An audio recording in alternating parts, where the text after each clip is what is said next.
Bendratėvystėje po skyrybų vaikui tikrai reikia labai aiškaus plano. Jam labai svarbu žinoti, kada jis pas mamą, kada pas tėtį, kas jį pasiims, kada pasiims. Tai vaikui suteikia saugumo. Bet yra labai svarbus vienas niuansas.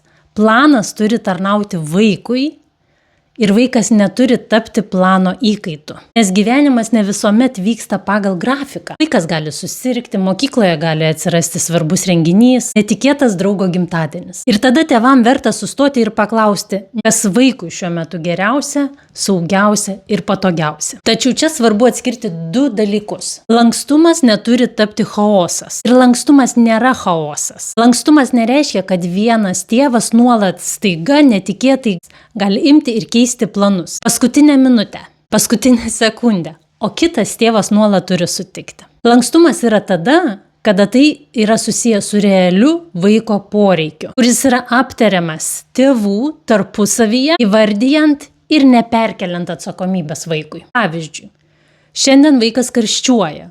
Galbūt galėtų palikti iki ryto, ryte pranešiu, kaip jaučiasi. Vaiką pakvietė šeštadienį į gimtadienį.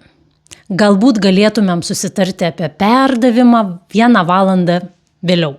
Ribos jau būtų peržengtos tuomet, kai tokie prašymai išlįstų paskutinę minutę, neplanuoti, ne vaiko labui. Mes išgirstumėm, planai pasikeitė, vaikas nenori, prisitaikyk. Bendratėvystei reikia 2 dalykų – aiškaus plano ir protingo lankstumo.